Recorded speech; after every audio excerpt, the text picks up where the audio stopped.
감사합니다. 네, 안녕하세요. 방금 소개받은 한국청소년정책연구원의 이은주입니다. 먼저 자료 같이 공유 드리고 보면서 말씀드리도록 하겠습니다. 오늘 제가 받았던 주제는요, 굉장히 주제 보면서 저도 설렜는데요. 청소년들의 행복을 체크해 본다. 그리고 지금 우리의 상황은 어떠한가? 이런 주제로 성남시에서 준비를 해주셨습니다. 그래서 한번 저도 이제 생각을 해봤어요. 전 지금 세종에 살고 있는데, 과연 내가 살고 있는 우리 지역에서 나는 행복한가? 나는 과연 행복하게 잘 살고 있을까? 고민을 하면서 좀 자료를 찾다 보니까, 성남시, 그다음에 뭐 제가 속한 세종시, 요즘 지자체에서는 사실 우리 시에서 살고 있는 시민들을 위해서 굉장히 많은 노력들을 하고 있더라고요. 앞서서 이제 이사장도 말씀하셨고 또 실태조사 결과도 보셨지만 우리 시에서 살아가고 있는 청소년들 그리고 시민들이 어떻게 하면 보다 더 행복할 수 있을까에 대한 고민도 많이 하시고 또 준비를 많이 하시는데 저도 그렇고 여기 지금 듣고 계시는 청소년분들도 그렇고 과연 우리가 살아가고 있는 우리 입장에서는 이 시에서 보여주고 있는 노력에 대해서 얼마나 응답을 하고 있을까? 우리는 과연 그 행복을 계속 보여준다고 여러 가지로 이제 제공을 하고 있는데 그걸 과연 찾으려고 하는 노력을 우리가 하고 있을까? 또 그 행복이라는 것이 무엇인지는 우리 알고 있을까? 이제 그런 질문들이 저도 같이 하게 되어서 오늘 저는 뭐 학술적인 자리가 아니다 보니까 그냥 가볍게 시나 지역 그리고 우리 마을에서 우리 청소년들을 위해서 굉장히 많은 어떤 서비스라든가 정책 사업들을 제공하고 있는데 거기에 따라서 우리는 어떻게 그것을 알아볼 수 있어야 되고 또 그것에 대해서 같이 참여할 수 있어야 되고 그 응답을 어떻게 보일 수 있을까에 대한 노력들을 같이 한번 고민해보는 자리로 이제 저도 시작을 해보려고 합니다. 네, 그럼 이제 본격적으로 한번 내용을 살펴볼게요. 네, 그래서 아까 제가 처음 저한테 한번 스스로 자문했던 질문이었죠. 저는 혹은 여러분은 지금 이 순간 여러분의 마을에서, 지역에서 행복하신가요? 라는 질문으로 이제 먼저 시작을 하고자 하는데요. 여러분은 지금 아마 여기 지금 보고 계신 연령대가 굉장히 다양하실 것 같아요. 뭐 아동부터 청소년 또 성인분들까지 굉장히 다양하실 것 같은데 여러분들은 주로 마을에서 무엇을 하시나요? 코로나 상황 때문에 사실 외부 활동이 좀 자유롭지 못한 상황이긴 하지만 주로 지역에서 여러분들은 어떤 활동을 하고 계신가요? 요즘 뭐 혁신놀이터, 창의놀이터 관련해서도 놀이공간을 만들려고자 하는 이제 지역에서의 노력들이 굉장히 많은데 이런 공간들을 여러분들은 잘 활용하고 계신가요? 아니면 지금 또 여러분들한테 익숙한 장소이죠. 네. 아니면 뭐 실외 활동을 하진 않더라도 PC방이라든가 여러 가지의 청소년 활동들, 또 공간을 활용해서 뭐 문화 활동을 할 수도 있고요. 이러한 활동들을 하는데 여러분들은 마을에서 시간을 이제 할애하고 있고 계시진 않은가요? 아마도 이 익숙한 풍경들일 거예요. PC방의 풍경이나 뭐 놀이터의 풍경이나 공원의 풍경이나 여러분들 마을에서 흔히 볼 수 있는 풍경일 텐데 우리가 또 한 가지 익숙한 내용들을 한번 제가 살펴보도록 하겠습니다. 네, 이건 초등학교 4학년 우리 여러분들 이제 학교 계시는 분, 다니시는 분들은 한 번쯤 보셨을 만한 교과서 내용인데요. 우리 마을, 우리 지역 사회와 이제 일상에서의 문제라는 어떤 파트에서 나오는 사파입니다. 보시면 교과서에서는 특히나 이제 사회과에서는 어떤 논의들을 하냐면 지역에 있는 주민들 또 거기에 있는 우리 청소년들은 지역 문제에 대해서 같이 고민하고 거기에 따른 대안을 찾을 수 있다라는 이야기를 교과서에서 제시합니다.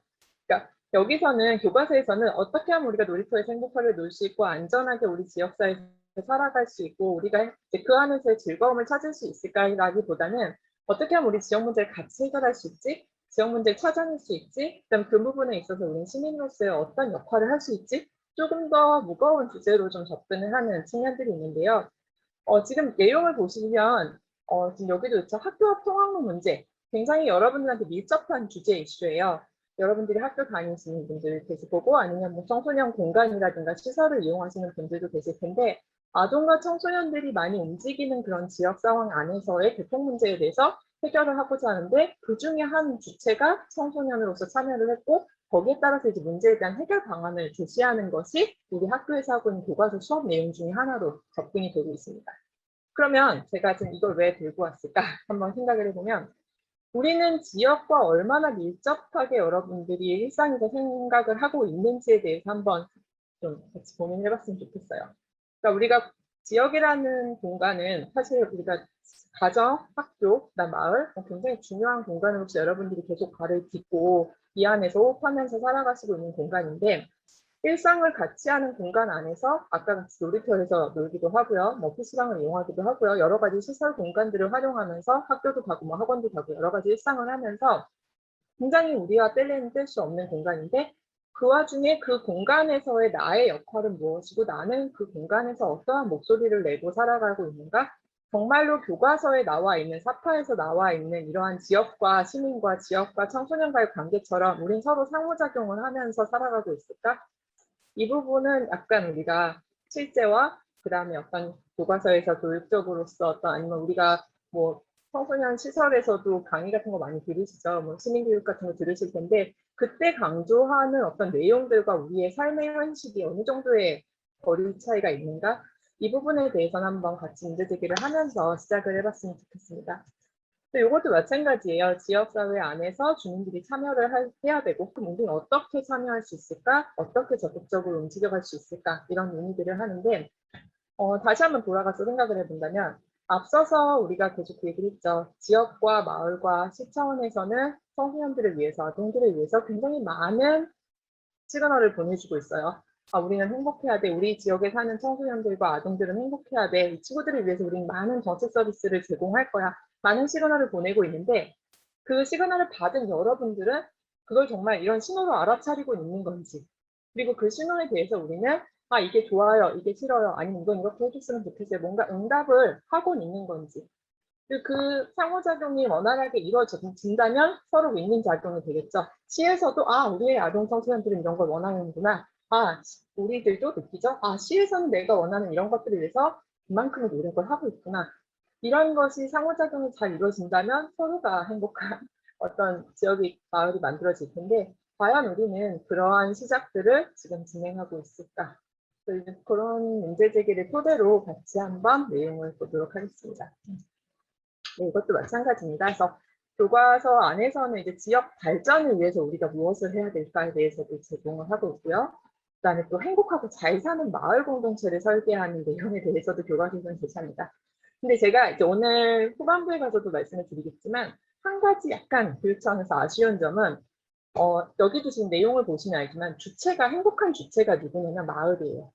그러니까 사실 우리가 오늘 하고자 하는 얘기는 이 마을에 사는 실제 한 사람 한 사람 한 사람의 아동 청소년이 개인으로서 행복함을 느낄 수 있고 행복감을 느끼면서 신나게 우리 지역에서 뛰어놀 수 있는 것을 우리는 지금 얘기를 하고 있는데 사실상 공적인 차원에서 교육적 차원에서 많이 말씀하시고 그다음에 강조하는 거는 개인으로서의 어떤 청소년과 아동 자아라기보다는 우리 전체 공동체가 행복하고 잘 살아가는 세상을 만들기 위해서는 어떻게 우리가 노력해야 되는가에 대한 초점을 맞추고 있다 보니까 여러분들 입장에서는 어느 정도의 부담감도 있을 수 있고 또 과연 내가 행복해야 우리 마을도 행복한데 사실 우리 마을이 행복하기 위해서 내가 무엇을 해야 할 수 있을까에 대해서는 아무도 알려주지 않기 때문에 그 부분에 대한 고민들이 있을 것이라고 생각합니다.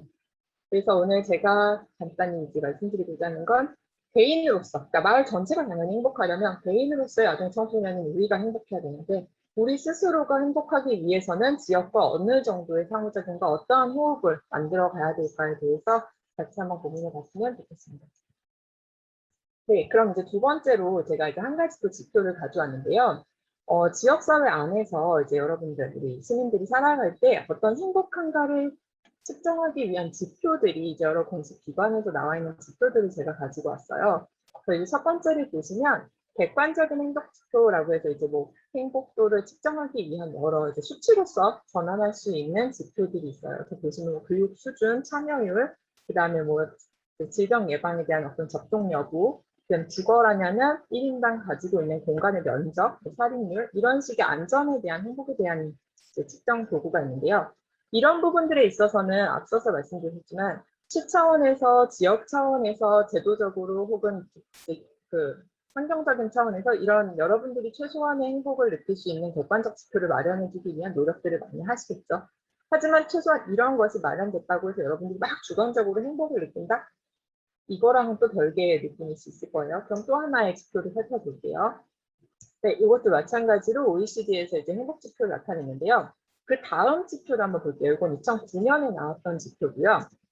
2015년에 나온 지표를 지금 제가 잠깐 돌려봤는데요. 이 부분에 보시면 추가된 내용이 있어요. 아까 2009년 데이터와, 지표와 어떤 차이가 있는지 한번 살짝 보시면, 아까는 말 그대로 객관적으로 수치화시킬 수 있는 지표들로만 구성이 돼 있었다면, 15년의 행복 지표에는 맨 마지막에 하나, 둘이 더 추가됐어요. 보면 뭐냐면, 주관적 행복도. 삶의 만족도가 우리 지역에 살아가고 있는 청소년들이 행복한가를 측정하는 지표로서 추가가 된 거예요. 그러니까 여기서 우리가 느낀 거죠. 마을 전체가 굉장히 안전하고 누가 봐도 아름다운 어떤 레고 마을 같은 이런 행복한 모습을 가질지라도 그 안에 사는 내 개인 자체가 얼마나 행복한지를 명확하게 알 수 없다면 그 안에서 살아가는 아동 청소년들이 과연 행복한가를 측정하는 데 지금 한계가 있겠죠. 그러니까 마을 전체로서의 어떤 수치와 지표뿐만이 아니라 한 명 한 명 한 명의 구성원으로서의 행복도도 측정을 하고 그것도 굉장히 중요한 지표로서 의미가 있다라는 이제 의미들이 이제 최근 들어서는 등장하기 시작합니다. 그럼 이제 주관적인 행복도, 삶의 만족도는 과연 뭘까? 이 부분을 봤을 때 보시면 크게 이제 어떤 지표, 여러분들 서베이, 설문조사 하시다 보면 체크하시죠. 그 질문 문항으로서 이제 몇 개를 제가 가지고 왔는데요. 보시면은 이제 우리 지역에 살아가고 있는 친구들한테 질문을 해요. 첫 번째는 지금 내가 살아가고 있는 이 마을에서, 공간에서 내 삶이 잘 풀리고 있다고 생각을 한다. 1점부터, 0점부터 5점까지. 난 지금 내가 살아가고 있는 정도가 딱 좋다. 아니면, 나는 좀 다른 삶을 살았으면 좋겠다라는 생각이 든다. 나는 어느 정도 좋은 삶을 살고 있다? 난 내가 삶에서 바라고 있는 몇 가지의 것들을 가지고 있다. 이것은 객관적인 어떤 환경 안에서 느끼는 주관적 가치인 거죠. 지역에서, 마을에서 어떠한 요소를 제공한다고, 동일한 걸 제공한다고 했을 때도 개개인마다 느끼는 정도에 따라서 내가 생각하는 주관적 만족도는 다르게 나타날 수 있고, 그것은 내가 찾아서 어떤 것을 누릴 수 있고 내가 그것에 대해서 어느 정도에 파악할 수 있느냐에 따라서 다르게 또 접근될 수 있는 부분인 거죠.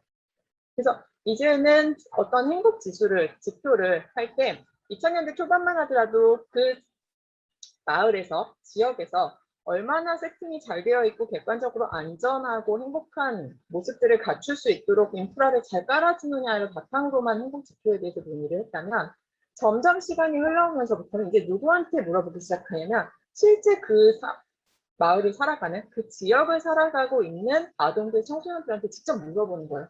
너 이만큼 지금 시에서, 마을에서 제공하고 있는데 너 행복해? 너 지금 삶에 대해서 만족하게 재밌게 잘 살고 있어? 똑같은 환경에 살더라도 100명이라면 100명마다 다 다른 어떤 입장들이 있겠죠. 그다음 그 입장들을 보이는 친구들의 차이는 어떤 것일지에 대해서도 같이 한번 또 고민을 해볼 필요가 있는 거죠. 그래서 앞서도 말씀드렸지만 지금 우리가 하는, 제가 오늘 하고자 하는 이 짧은 시간 안에 하는 이야기는 지역에서, 마을에서, 시에서 어떻게 하면 우리 아이들한테 잘해줄 수 있을까요를 얘기하는 자리기보다는 지금 현재 굉장히 노력을 하고 있는 이러한 공간, 마을 공간, 시 공간, 지역 공간에서 하고 있는 내용들을 우리는 얼마나 잘 수용하고 어떻게 받아들이고 어떻게 응답하시면 보다 더 서로 소통하면서 상호작용하면서 행복을 느낄 수 있을까? 이제 여기에 맞춰서 같이 한번 논의해 보도록 할게요. 최근에 와서는 이제 이런 주관적인 행복에 대한 논의들이 굉장히 많이 이루어지고 있다. 네. 그럼 이제 좀 근본적인 질문이긴 한데요. 우리는 그럼 마을에서 왜 행복해야 되는가? 당연한 거죠. 당연히 행복하게 우리는 살아야 되는 건데 왜 행복한 것인가? 이 부분에 대해서는 저희 연구원에서 하는 연구들도 그렇고 대부분의 기본적인 시작이 어디냐면 인권으로부터 시작합니다. 네, 말 그대로 우리는 행복하게 살 권리를 갖고 태어났죠. 인간답게 살 권리를 태어났고 그중에서 가장 중요한 권리는 행복할 권리죠.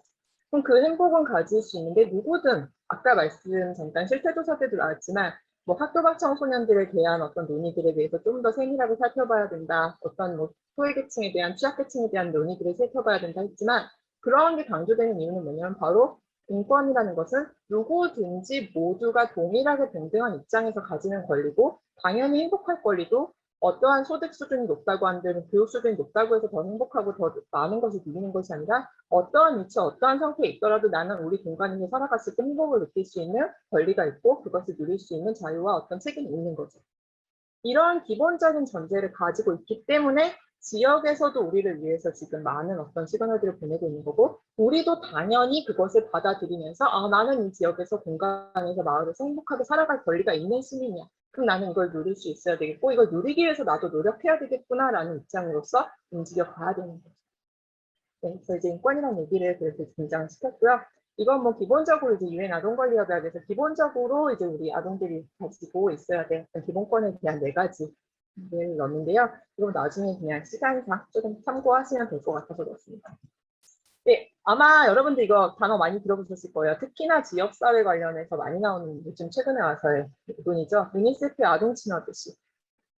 각 지자체에서, 각 마을에서, 시에서는 지금 최근에 와서는 아동 청소년 친화 도시에 대한 노력들을 굉장히 많이 하고 있습니다. 앞서서 아까 말씀드렸다시피 기본적인 인프라를 청소년 친화적으로, 아동 친화적으로 만들어주기 위한 노력들을 굉장히 많이 하고 있고요.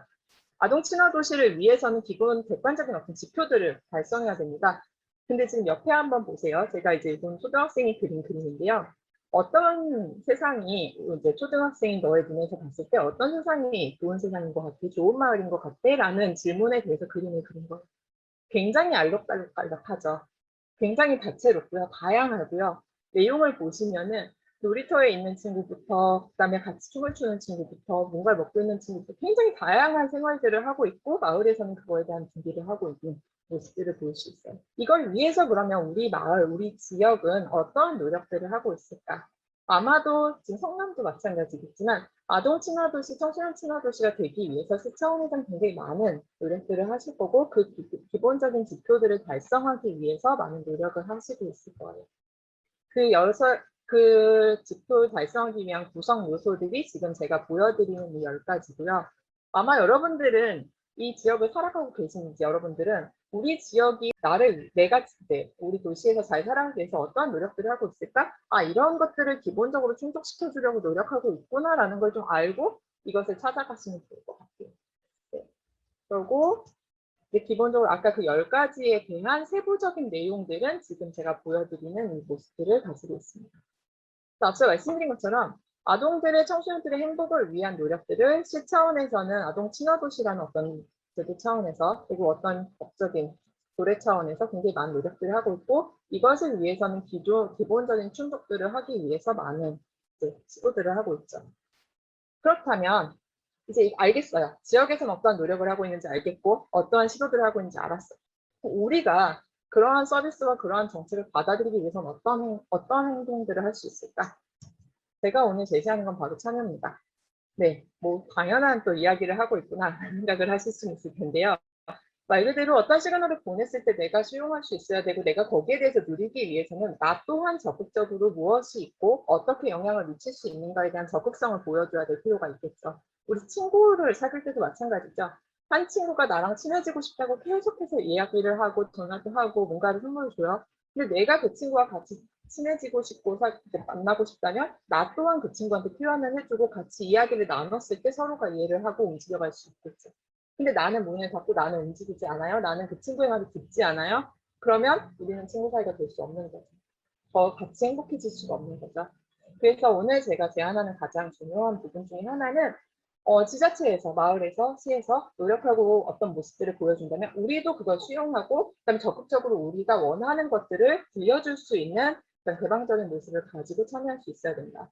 그래서 이 문구는 사실 제가 좋아하는 문구인데요. 청소년들 스스로가 성장하기 위해서는 사실상 어떤 학교 안에서의 교육만으로서는 해결될 수 없다. 보다 더 나아가서 지역 안에서 어떤 자신들의 소통을 통해서 소속감과 자율성과 문제 설정이나 문제 해결들을 통해서 보다 더 실천적인 노력을 했을 때 변화도 일어나고 성장도 일어난다. 이것처럼 우리도 같이 이제 움직여 가면서 만들어 갈 수 있는 시민이 되었으면 좋겠다는 생각에 참여를 이제 가지고 왔습니다. 네, 뭐 참여에 대한 정의는 간단하게 살펴보시면 될 거고요. 기본적으로 이제 응답을 하기 위한 요소로서 우리가 지역을 변화시킬 수 있고, 그다음에 지역에서 어떠한 요소를 제시했을 때 거기에 따른 어떤 선호나 어떤 의견을 제시해서 그걸 통해서 변화할 수 있는 능동적인 행위자로서 되기 위한 노력들을 참여를 통해서 할 수 있는 거고요. 그다음에 이러한 노력이 되었을 때 우리는 마을과 우리 지역과 그리고 우리 시, 지금 여기 성남시죠. 성남시와 친밀한 관계 맺기를 통해서 같이 행복해질 수 있는 모습을 갖출 수 있을 거라고 생각합니다. 그럼 우리는 어떻게 이 관계 맺기를 시작할 수 있을까요? 또 하나의 시를 갖고 왔습니다. 굉장히 유명한 시기 때문에 모두가 아실 텐데요. 자세히 보아야 예쁘고 오래 보아야 사랑스럽습니다. 지역도 마찬가지입니다. 우리가 살고 있는 이 마을에 대해서, 이 지역에 대해서 여러분들이 계속해서 관심을 가지고 무엇을 하고 있는지, 우리 지역에서 나를 위해서, 우리 아동들을 위해서, 우리 청소년들을 위해서 어떤 노력을 하고 있는지 계속 알아가려고 노력하셔야 돼요. 첫 번째는 마을과 지역에 대한 이해를 첫 번째 하는 것을 저는 이제 제시해드리고 있고요. 그 다음에 이제 알았어요. 아, 저 친구가 우리 마을이, 우리 시가 이런 노력을 하고 있구나. 그럼 이제 알았으면 내가 무엇을 할 수 있어요? 내 의견이 생길 수가 있겠죠. 내가 원하는 지역은 어떤 모습일까? 내가 원하는 마을은 어떤 모습이고 내가 원하는 시는 어떤 모습이었으면 좋겠어를 생각해 볼 수 있겠죠. 그럼 이제 두 가지가 기준이 생기는 거죠. 우리 시에서 보여주고 있는 모습, 내가 꿈꾸는 모습, 우리 친구들이 꿈꾸는 모습. 이 두 가지가 그럼 이제 균형을 맞출 수 있을 때 서로가 행복할 수 있는 거고, 이 균형 차이가 나타난다면 어떻게 이제 맞춰갈 수 있을지 서로가 노력을 해야 되는 부분인 거죠. 근데 이 노력은 어느 한쪽만의 모습으로서, 행동으로서는 이루어질 수가 없겠죠. 둘이 같이 이야기하고 둘이 같이 들으려고 하고 얘기할 수 있는 공간들이 마련했을 때 이야기가 되고, 그걸 통해서 서로가 행복을 만들어갈 수 있다라는 이야기를 드리고요. 그래서 이제 새롭게 서로 이야기를 하다 보면 우리 마을이 새롭게 보일 거고, 내가 할 수 있는 역할이 생길 거고요. 그다음에 그 안에서 마을 또한, 우리 지자체 또한 우리 청소년들이 원하는 것을 위해서 보다 더 정확하게 제시할 수 있는 방향들이 만들어질 것입니다. 결국은 이제 이러한 과정들을 통해서 능동적으로 적극적으로 참여할 수 있는 방안들. 아마 지금 저도 좀 자료들을 찾아봤는데 성남에서는 굉장히 많은 노력들을 하고 있더라고요. 뭐 마을이 멘토나 어떤 청소년들의 건강한 성장, 동반을 위해서 지금 이 재단에서도 많은 노력들을 하고 계시고, 또 토크 콘서트를 통해서도 시와 청소년들이 같이 이야기할 수 있는 자리들을 마련하고. 근데 아시죠? 이런 자리가 열리면 사실상 많은 청소년들이 참여하지 않는다는 거. 굉장히 소수의 청소년들만 온다는 거. 하지만 오늘의 계기로 이제 시에서는 이 정도의 신호를 보낸다면 우리도 같이 응답할 수 있는 준비를 가지고 보다 더 같이 노력하면서 상호작용하면서 행복해질 수 있는 방향들을 만들어갈 필요가 있다는 이야기를 마무리로 하도록 하겠습니다. 네, 제가 좋아하는 말입니다. 행복은 전염됩니다. 나 혼자서 행복한다고 해서 될 수가 없겠죠. 내가 사는 지역에서 내 친구들과 또 우리 같이 살아가고 있는 공동체 구성원들과 함께 행복할 수 있도록 노력해야 할 것이고, 그렇다면 성남시와 더불어서 같이 어떻게 하면 행복해질 수 있을까를 이야기하고 상호작용해가면서 만들어갔으면 좋겠습니다. 네, 시간이 좀 오버된 것 같은데요. 네, 이상으로 저는 제가 드릴 말씀 마치고 또 이후에 같이 이야기 나눌 수 있는 시간 갖도록 하겠습니다. 네, 이야기 들어주셔서 감사합니다. 반가웠습니다.